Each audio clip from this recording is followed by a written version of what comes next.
सध्या सोशल मीडियावर एक व्हिडिओ व्हायरल होतोय, ज्यामध्ये एक तरुण दुचाकीवर उभा असल्याचं दिसतंय आणि त्याच्या हातामध्ये एक पोस्टर आहे. त्या पोस्टरमध्ये असं लिहिलंय, "साईदीप, इथे गाड्या घेऊ नका, इथं डुप्लिकेट गाड्या देतात."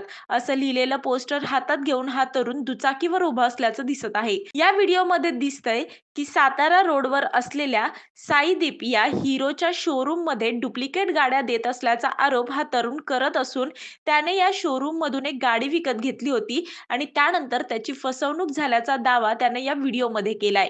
याशिवाय या शोरूमची तक्रार सर्व्हिस सेंटरकडे करूनही त्यांनी देखील त्याला सकारात्मक प्रतिसाद न दिल्याने त्याने शेवटी हे आंदोलन करण्याचा निर्णय घेतला. या तरुणाचं हे हटके आंदोलन सध्या सोशल मीडियावर प्रचंड व्हायरल होतंय. या व्हिडिओमध्ये त्यानं म्हटलंय की आपली फसवणूक झाली आहे, त्यामुळे हा तरुण हातात पोस्टर घेऊन "इथे गाड्या घेऊ नका, इथं डुप्लिकेट गाड्या देतात" असं म्हणताना दिसत आहे.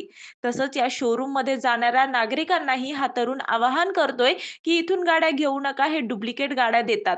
सध्या सोशल मीडियावर या तरुणाचा व्हिडिओ चांगलाच गाजतोय. तसंच या व्हिडिओवर हिरोच्या सर्व्हिस सेंटरनेही कमेंट केली आहे की "आम्ही तुमच्या सेवेसाठी तत्पर आहोत. आम्हाला आपल्या समस्या काय आहेत ते कळवा." तसंच हे आंदोलन करताना या तरुणाला काही नागरिकांनी समजावण्याचा प्रयत्न केला, मात्र त्याने खूप वैतागलो असून आता शेवटी हे आंदोलन करतोय असं म्हटलं आहे. दरम्यान तुम्हाला या तरुणाच्या हटके आंदोलनाबद्दल काय वाटतं? कमेंटमध्ये नक्की सांगा.